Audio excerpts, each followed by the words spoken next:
안녕하세요. 오늘도 또 속은 인터풋볼의 호구너 신명기 기자입니다. 주간 EPL 프리뷰 16라운드 시간으로 다시 돌아왔는데요. 오늘은 맨체스터 더비 경기를 한번 짚어보려고 합니다. 다 아시겠지만 맨체스터 더비는 맨유와 맨시티의 경기로 다들 알고 계실 거예요. 말할 필요도 없이 유명한 경기인데, 맨체스터의 다른 팀들이 또 볼튼이라든지 로치데일 등 여러 팀들이 있지만 맨유와 맨시티의 경기로 일반적으로 이해를 하고 있습니다. 기본적으로는 맨유가 역사적으로 앞서는 모습이라고 볼 수 있겠죠. 하지만 두 가지 변곡점이 있었습니다. 퍼거슨 감독의 은퇴, 만수르 구단주의 맨시티 인수 이후에 좀 양팀의 흐름이 조금씩 변화하는 모습을 보였거든요. 그동안 상대 전적에서는 73승 52무 53패로 맨유가 앞서 있지만, 지난 시즌 2승을 거두면서 맨시티가 2010년대에서는 이제 전적에서 앞서게 된 상황입니다. 전적으로 봐도 이제 맨시티가 맨유에 절대 꿀리는 팀이 아니라 오히려 맨체스터의 어떤 패권을 주도하는 팀이라고 볼 수 있겠습니다. 일단 기대되는 경기인데, 지난 경기 라운드 전적을 말씀을 드릴게요. 레시포드가 맹활약한 맨유가 토트넘을 잡았고요. 그리고 맨체스터 시티는 벌리를 잡으면서 양팀 모두 어쨌든 승리를 거두면서 이번 경기를 맞이하게 됐습니다. 정말 기대가 되는 경기인데 치열함이 경기 전부터 느껴지거든요. 이제 본격적으로 한번 맨체스터 더비의 이번 라운드에 대해서 한번 짚어보도록 하겠습니다.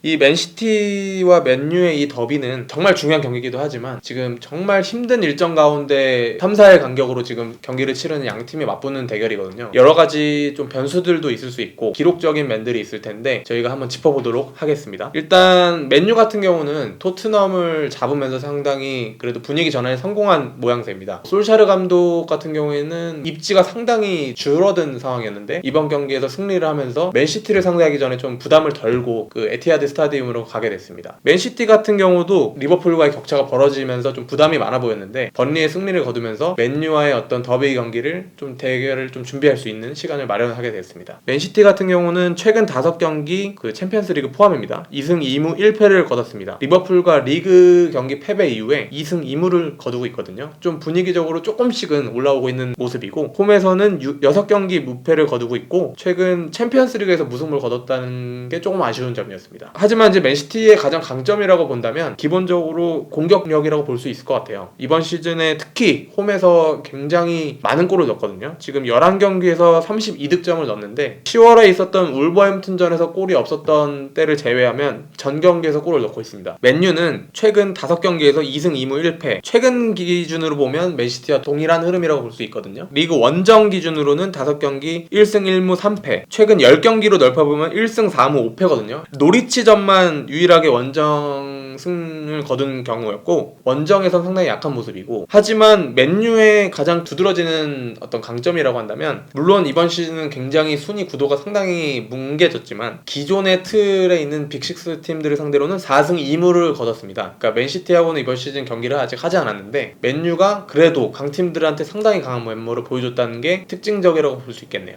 제가 맨시티와 맨유에서 사실은 한 4명 정도를 좀 변수라고 할 수 있는 선수라고 지금 꼽아봤는데, 일단 맨시티에서는 제주스, 로드리, 워커 선수를 꼽았습니다. 아구에로 선수가 없는 맨시티가 사실 좀 기복이 있다는 평이 많았거든요. 지금 아구에로 선수가 부상을 당하면서 맨시티가 사실 조금 흔들린 면이 있었는데, 제주스 선수에게 이제 기대를 걸어야 되는 상황이 왔습니다. 이제 제주스 선수 같은 경우는 조금 약점이라고 할 수 있는 것이 강팀과의 경기에서 좀 이렇다 할 모습을 보이지 못했다는 점이 좀 아쉬운 부분인데요. 제주스 선수가 사실 아구에로 선수만큼의 어떤 영향력을 경기에서 좀 보여줄 수 있는가가 사실 좀 중요한 포인트라고 보여지고요. 그리고 로드리 선수를 꼽은 거는 아무래도 맨유의 중원이 그래도 조금씩 안정세를 타고 있거든요. 다비드 실바, 데브루잉이 옆에서 공격적인 역할을 좀 더 많이 한다면 로드리 선수가 밸런스를 좀 맞춰주는 그런 역할을 해주고 있는데, 기존과 같이 좀 잘 해줄 수 있느냐, 공수적인 모든 면에서도 사실 맨시티의 중요한 부분이라고 할 수 있겠고, 워커를 꼽은 거는 사실 맨유의 공격이 사실 가장 강한 게 측면이라고 볼 수 있잖아요. 맨시티 같은 경우는 공격적으로 상당히 라인을 올려서 경기를 펼치는데, 이 선수들의 어떤 주력이라든지 스피드로 좀 공략을 할 때 어떻게 제어를 해줄 수 있는지가 상당히 중요한 포인트라고 볼 수 있겠고요.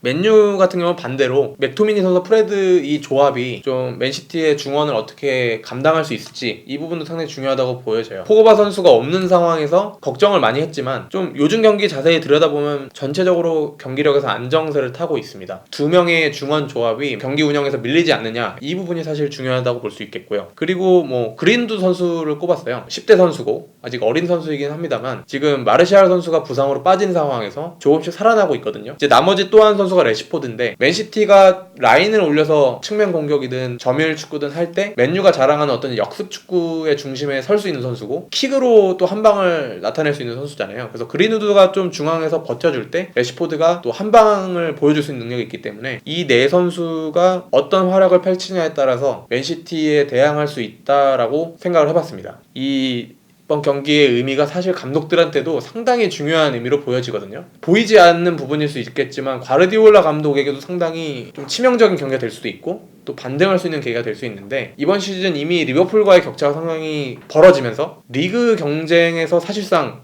그 리버풀한테 항복하는 경기가 될 수 있거든요. 그게 상대가 맨유라는 점이 사실 맨시티 팬들이나 구단주 입장에서 자존심이 상당히 상할 수가 있습니다. 그러나 맨유의 솔샤르 감독에게는 더 위급한 경기가 될 수 있다고 보여져요. 왜냐면 맨유가 지난 경기 토트넘전에서 승리를 하면서 분위기를 바꾸는 데는 성공했지만 본질적인 어떤 순위 상승에 대한 욕구는 채워지지 않았거든요. EPL 다른 이슈적으로 봤을 때 지금 상당히 경질당하는 감독들이 늘어나고 있잖아요. 그러니까 이제는 팀들이 성적이 조금 나오지 않거나 뭔가 확실한 색깔을 보여주지 못했을 때 바로 칼을 꺼내는 그런 모습들을 보여주고 있는데, 지금 빅클럽 중에서 가장 좀 위험하다고 할 수 있는 감독은 사실 솔샤르 감독으로 보여져요. 지난 토트넘전 이전으로 돌아갔을 때 솔샤르 감독의 경질 가능성은 상당히 높은 것으로 또 예측을 했었기 때문에 솔샤르 감독도 그런 경질의 칼날을 피해가기 위해서는 맨유에서 좀 못했던, 마지막 얄미가 좋지 못했던 무리뉴 감독이 있는 토트넘을 승리한 데 이어서 과르디올라의 맨시티까지 원정에서 승리한다. 이거는 맨유에게도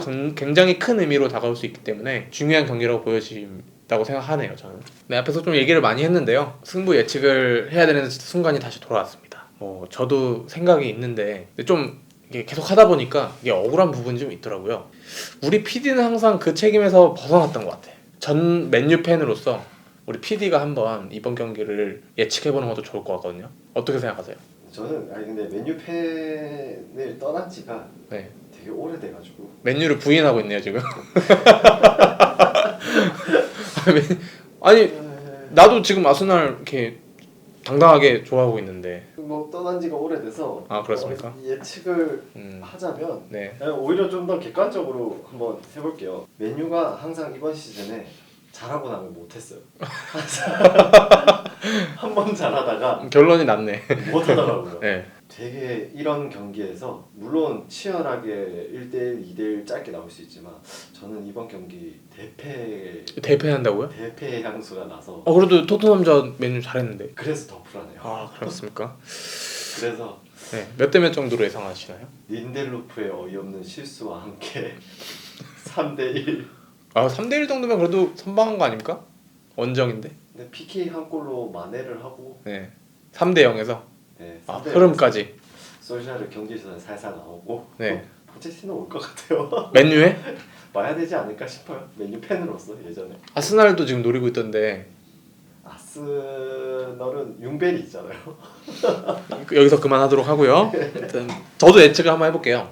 아니 근데 저는 사실 그래도 맨유를 예전에 좋아했었기 때문에, 그리고 맨유가 지난 경기 좋았잖아요. 비기거나 좀 맨유가 이기는 거를 하지 않을까 사실 내심 예상을 했거든요. 근데 저도 어쨌든 맨시티가 이긴다는 거에는 뭐 같습니다. 물론 그건 맞아요. 그러니까 한번 이겼을 때 그 다음 경기에 못하는 경우들이 굉장히 있는데, 그래도 지난 경기까지 봤을 때 흐름이 나쁘지가 않으니까 막 확 무너지고 이럴 것 같진 않다. 미드필더 라인도 조금씩 나아지고 있고 이런 모습들은 있는데 근소한 차이로 맨시티한테 패하지 않을까 저는 생각하고 있습니다.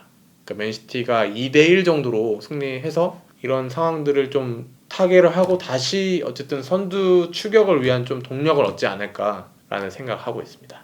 네, 지금까지 16라운드 맨체스터 더비 경기 저희가 분석을 해봤고요. 저희도 뭐 맨체스터 시티에 걸긴 했지만 팬분들께서 다른 의견을 가지실 수도 있고 또 저희랑 같으실 수도 있는데, 한번 경기 예측을 한번 해보시고 또 그거 맞추신 분들 중에는 저희가 추첨을 해서 상품을 드리니까요. 많이 참여해 주시고 이번 경기 즐겨주셨으면 좋겠습니다. 지금까지 인터TV 심영기 기자였습니다. 감사합니다.